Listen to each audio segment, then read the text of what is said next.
Thank you, everyone. Thank you for joining us this afternoon in the right after lunch slot, otherwise known as the human species biological nap time. So hopefully we can keep you engaged enough to stave off any of those napping desires. Very pleased this afternoon to be joined by Mayor Littlefield from Chattanooga. And you've been mayor now for 7 years in Chattanooga. Before that, you were in council. Before that, a leader in the nonprofit and planning real estate communities there. So obviously a long history with a much transformed city. Yeah. Tell us the Chattanooga story, and vis-a-vis in particular, the aging population there. What are you most proud of? Aging population. Preparing for an aging population. First of all, Jess, I was glad to see that you were doing this interview. I'll interview you because I know that you were there with the Institute of City Design for so many years with Joe Riley and so forth, with all the cities that paraded through that program. And you know as well as I do that preparing for an aging population is really just preparing for a city with a general population, because cities are very complex organisms, and they're constantly changing. And I was told a very wise saying. I happened to be present some years ago when we were starting the transformation of Chattanooga, and we had James Rouse in Chattanooga. And this was back in the early 80s. And someone asked him in this audience in the Tivoli Theater, which is our beautiful old movie palace, "Mr. Rouse, how do you make the city grow?" And he said, "Really, it's quite simple. You make the city the best it can be for the people who already live here, and the rest will take care of itself." Well, I'm a city planner by background, and I found that to be the most succinct, elegant city plan that I've ever heard, and I've quoted it all over the world. It really, those of you, I know there are quite a few planners in the audience, that's all you need to know. Make the city the best it can be for the people who already live here. It's how you make a city grow. It's how you make a city livable, how you make it attractive, how you make it family friendly, and so forth. And those of us who are in an aging population, and that's everybody in this room, want the city to evolve with us and be the kind of city that we want to live in. Chattanooga's story quite quickly, it's an old industrial city. It was in 1969 confirmed by Walter Cronkite to be the dirtiest city in America. He told the whole country that one night. And we had a long way to build back from that deep pit. It wasn't a Chamber of Commerce moment. But we were an old industrial city surrounded by those suburbs that were built after World War II. In that case, we're traditional in two senses. And so Chattanooga's challenge was, first of all, to become livable in general, and secondly, to become livable for the people who already live there. That's great. What challenges do you see lie ahead as you see the demographic shifts, and what are the things you're trying to work on back at home? Fortunately, I mean, we all tend to look at the world in our own perspective. And I was sitting here this morning listening to the other speakers, and they were talking about housing and such, and the need to retrofit houses. And in my mind, I was remodeling the first floor of my house while I was sitting there. Years ago, I was the Public Works Commissioner in Chattanooga, and I mean, I'm talking 25 years ago, and we had an organization called the Big Wheels that were wheelchair-bound people. And a young woman who's still around forced me to spend a day in a wheelchair. Now, if you really want to learn about barriers and how cities need to be remade, now, we've done a lot since then, but we still have things to do. And she reminds me of that all the time. You remember that day you spent in a wheelchair? Yeah, well, what if you had to do it every day? A few years ago, my wife fell and broke a hip. Fairly young woman, but broke a hip, and I got introduced to all those things that people need to be aware if you live, unless you just die suddenly, which can happen, but likelihood you're going to be disabled. And so when I came into office as mayor, I appointed a council on disabilities, not just people who were wheelchair bound, but people who were blind, people who were deaf, people who had other kinds of, I just use the term disability. I don't get into all of that politically correct challenger. They call it disabilities. And so you begin to build around all of that, and the challenges will never go away. Cities will have to continue to evolve and build, and Chattanooga, even though it's transformed itself and become a much more livable city and an attractive city and a successful city, we still have a lot of work to do. Mm-hmm. Mm-hmm. You know, on that note, you know, in most of the conversations so far today, and in the book even, we've talked about this aging population as a series of problems to be solved, challenges to be overcome, new policies, new designs, new ideas that we need to create. But do you sense, I know that mayors are optimistic, so I'm hoping that, you know, sometimes in your conversations with other mayors, that there's an opportunity that could be had. You know, could a community, for instance, market itself as a place that was known to be a great place to age and attract a new population in that way? Are there opportunistic moments like that? Certainly, and excuse me, that is a population to be desired. Because the aging population, they pay taxes, even if they live in rental housing or whatever. They buy goods and services. They don't put pressure on the school system. They're beyond that.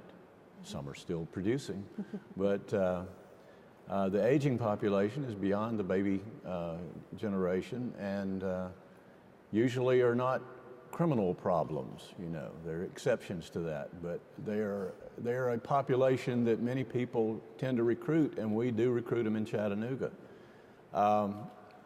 And continuing to do away with barriers and to make it a more livable city for an aging population is the way we do it. And then we reach out through AARP and other avenues to tell people, hey, we're here, and we're a great place to live. We are one of those cities that benefits from what we call halfbacks. Halfbacks. We have people here from the north and people from Florida. People tend to move from the north to Florida as they get older. Michigan to Boca Raton. I was talking to a gentleman. Imagining halcyon days of drinking fresh squeezed orange juice by a poolside. That's right, yeah. And they move down there, and yeah, it's sunny all year round. And nothing against Florida. I have a sister who lives down there, but she tells me it's true. You get bored after a while, or you get tired of the hurricane threats and things of that nature. And so you begin to long for a place where they still have seasons, but not those vicious cold or the steaming hot. So they move halfway back. And so we market ourselves. Now, this is not something every city can hope to emulate. But we're a city where halfbacks are welcome. Excellent. Very good. In your conversations with other mayors at the Conference of Mayors or other gatherings, how does this issue rank? I mean, is this something that mayors are talking about? They've got such myriad challenges on their plate. How does the idea of this demographic shift and the need to accommodate changes in our population factor into their thinking? Most mayors, with some exceptions, are older. I'm on the leading edge of the baby boomer generation. I was born in 1946. In July, I'll be 66. And we are aware of that lump of population that is the baby boomer generation. Jack Rowe this morning referred to it as a mouse and a snake. We're no mouse. We're a pig, a gigantic lump of population working our way through the snake. And we are the generation that has driven every change in the economy. Another speaker spoke about the schools being crowded. I can remember when the class in front of me was one class, and then my class was two classes, and my wife, who's a year younger, 3 classes for the 3rd grade. Because, well, so now we're moving into the generation is looking towards what kind of home will we own, what kind of place will we live. And we see in Chattanooga, and I know this is happening all over the city, all over the country in cities, people that are abandoning the suburbs and moving back into the city. Well, the city is really better equipped in most cases because you've got sidewalks, you've got a lot of things that appeal to older people, and you've got services in the city. Mayors are aware of that. And so what we're attempting to do is make the whole city, not just the downtown area, but those suburbs, inner ring suburbs, where you have the malls that now need to be changed into something else, some kind of service center. Make those more applicable to an aging population as well. Mm-hmm. And I'm particularly interested, because you come from a planning professional background, how you incorporate that into your role as a political leader now. And this morning on the panel, we talked a little bit about local community reaction against some of the more progressive planning and built environment ideas, like accessory dwelling units or increased density or adding sidewalks to neighborhoods that don't have them. So obviously as a planner, that's something that would be familiar to you. How do you use your new, well, not so new, but several years old role as a politician to help people adapt to changing expectations of what their community is going to need? I don't think you can ever totally conquer the not in my backyard reaction of people to anything that's new and different. Group homes. Some years ago, I was out of public office by popular demand for a period of time, and I was working as a planner down in Georgia, and we had an opportunity to put some housing for people with disabilities in close to a school. Now, this was in a small community, and the place where they wanted to put this assisted housing was zoned commercial, which meant in this community, the kind of zoning they had, you could have had a honky-tonk. Does everyone know what a honky-tonk is? You could have had something very undesirable, a bar, whatever, right next to the school. People turned out to oppose the rezoning of that site to residential because they found out it was going to be for people with disabilities. And they were afraid of that. And I've got a picture somewhere of me that appeared in the newspaper holding up a zoning sign. And it looks like a chaotic situation where this angry room full of people were opposed to housing for people with disabilities. Well, you can say the same thing about housing with people, for people who are elderly. I think group homes are a great example. Cities have to deal with their zoning ordinances to allow things like what we call mother-in-law apartments with in the house and things of that nature. And there are legitimate reasons to be fearful, because there are those who will take any opportunity to create something that is not what it was intended for. So it's pretty complicated. But first of all is to get people to get over their fears of things that are different. One of the most heartening things I've seen is where group homes have gone in, where there was one in a neighborhood that I was very familiar with. It was a group home for adults that were primarily Down syndrome individuals. We used to say Down syndrome children. Now they live to be adults, and it's a wonderful thing.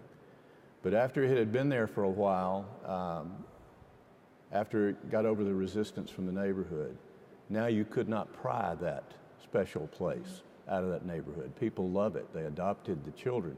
Same thing happens with people when you have elderly housing in a community. They get to love the old people. They take care of them. They watch out for them. And so the only thing that you can do, I think, is to tell those stories of examples of things that worked and point them to people in neighborhoods that have changed their attitude.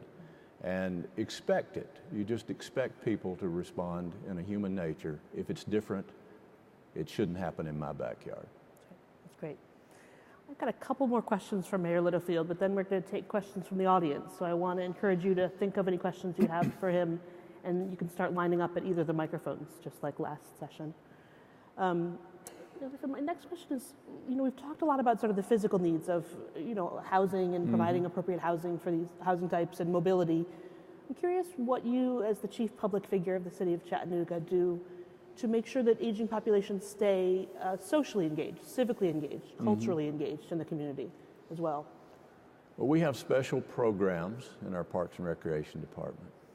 We have an active arts program. Bob McNulty, who was the other author of the section of the book that we wrote, is with me today. And I'm chair of Partners for Livable Communities, which is his organization. He asked me to display the book that the MetLife Corporation and Partners have produced. And this is about Stories for Change having to do with the arts and reaching out to people who are older. And every community has to experiment with that, has to fill in the gaps, and more shift parks and recreation from just stick and ball kind of activities to those special programs that incorporate people of all ages. Now, that doesn't mean that you ignore sports. There are three particular physical activities: swimming, tennis, and walking, that appeal to people who are older. And in Chattanooga, our big change over the last 25 years is retrofitting our community for walking. I can remember when I was a young planner, we had people on the then city commission who actually made the statement one time when we were talking about bikeways and sidewalks and all. One commissioner said, "No one wants to walk anywhere." Well, now everyone does. And we have built miles and miles of greenway and trails and such so that people of all abilities can enjoy the outdoors. Some of them you can enjoy with a wheelchair. As many as we can make possible, you do that. But changing your programming for those non-governmental functions, I'm talking about non-fire, not police and all of that, but things to reach out to people who are aging and encountering disabilities that perhaps they never thought they would have and still want to remain active. That's great. My last question is related to, we heard this morning a bit about the federal perspective on this topic as well. And I know that cities are struggling budgetarily across the country and have been for the last 3 years or so. But besides additional money from the federal government, what role could the federal government or any of its agencies or organizations play that would help cities and towns do better to accommodate an aging population? Federal programs, of course, having grown up in the age when federal grants were something that you kind of began to count on, we know that's probably not going to happen again for a very long time, if forever. But the federal government sets the tone for so many things that happen in terms of education, in terms of health. Those of us who now are of the Medicare generation hope that they resolve the issue of what kind of medical care are we going to have in this country, and just saying no, federal government's not going to have a role in it. That's not good enough. Federal government needs to solve that problem. They need to engage in transforming our educational program and encouraging our libraries to adopt new ways of doing business. Chattanooga, just a little positive thing in our behalf, we have the fastest internet service in the nation. We have gigabit capability. We have fiber optics that extend out in a 600 square mile area. And that's different, really. How did you come to have that program? Well, that's another 30 minutes, which they wouldn't want to hear. But we decided in building our electrical smart grid, we have an electric, and I'll get back to why this is important in a minute,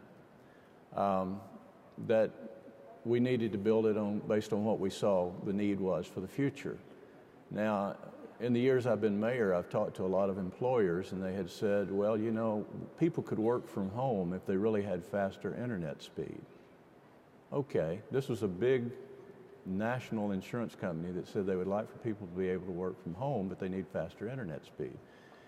When we went to build out our smart grid, which every community is building a smart grid right now to manage their electrical system, my people with our utility said we can do this either the old way with copper wires or with coaxial cable, or if we really want to build for the future, we do it with fiber. So we did it with fiber, and we are the community in the United States that has the fastest speed. The Google community is behind Chattanooga. Kansas City. Is there anyone here from Kansas City? Don't Sorry, tell them. we're faster than Kansas City. We got there before Google. But the federal government can make things like that happen. It's just like rural electrification. It's like all of the expansion of the telephone system.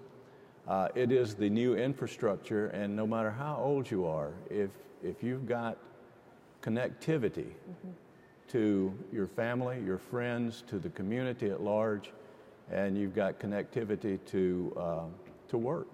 You can work to be a very old person in your house, in your own home, and the federal government is the one that can make that happen. They did play a role. We had actually decided to do it ourselves, and then all of a sudden, the economy turned sour, we can all remember, in 2008, and the federal government came through with all of that money for shovel-ready projects, and we were already shoveling, and so we applied for and received a $111 million grant to move it along. But that's a federal initiative that worked very well, and it's one that I see will have to be replicated all over the country because cities need the kind of infrastructure that we now have in Chattanooga. It not only applies to an aging population, but to the whole population. Very good. Thank you. Questions for Mayor Littlefield? 5 minutes left. Anyone? It's your opportunity to ask how you can get a mayor that thinks this forward. Hi. I've never been to Chattanooga, but I'm curious to know if some of your industrial buildings, did you convert the lofts to a residential development in the industrial area of the city? And how many of those were by elderly or young people occupying? Some. I mean, those kinds of developments are interesting. And cities like Birmingham, Alabama, another industrial city in the South, has done a lot of that as well. But most of our housing that applies to elderly has been built especially for the purpose. We have reused a lot of our old industrial buildings and our old industrial warehouses. And the main thing that we have done with our city is to remove those normal barriers that every city has, curb cut problems. The one problem I still haven't solved, and it's becoming more important to me as I age, is how do you get across the street before the light changes? Right. But we have a number of examples of industrial conversion I'd love to show you.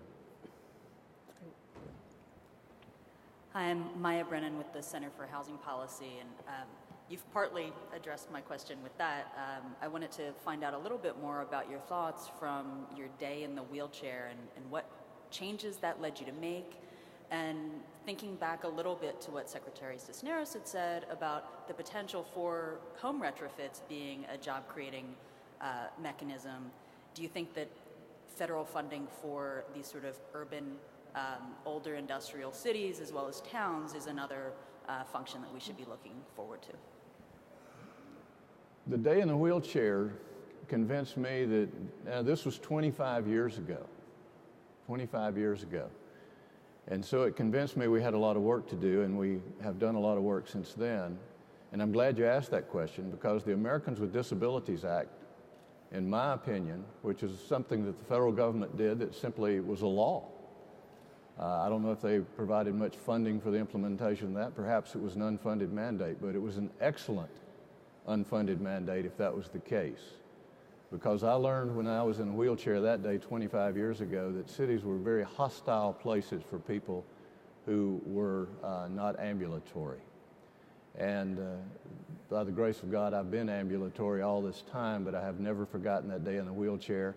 And it not just applies to getting over the curb if you happen to be downtown where there are sidewalks and so forth. It applied back then to the way that controls were in elevators and all. Now you look at cities and you think, well, wasn't it always that way? No, it really wasn't. And the reason I created a Council of Disabilities that involved more than people in wheelchairs was because you don't really understand a disability unless you're experiencing it or encountering someone who experiences it every day. And that's important because as we age, we're all going to be there someday again if we live to experience it. Yes, sir. Yes, my name is Lee Shanaker, retired urban and regional planner. Sir, maybe I misunderstood you, but you said your network was reached out 600 miles? 600 square miles. 600 square miles. Very briefly, what type of organizations were involved in it? And more particularly, were some of the multi-county planning development districts involved in that? Well, actually, Chattanooga is a very large city geographically. We're 150 square miles within the city limits, and then the service area of our electrical utility is bigger than that. It actually extends down into Georgia. No, this was just a simple, it really didn't involve a lot of regional planning or anything of that nature. It was simply a decision that if we're going to build for the future, it's going to be fiber, it's not going to be copper wire. We were actually sued 4 times by one of those big national companies that provide video services all over. And I told them and the other one, Comcast and AT&T, that if they would put the fiber in, we would piggyback on their fiber. And they said they couldn't afford to do it. So we did it. And it's a different story, but the thing is, it does make a city livable if you've got that kind of infrastructure. If you've got something that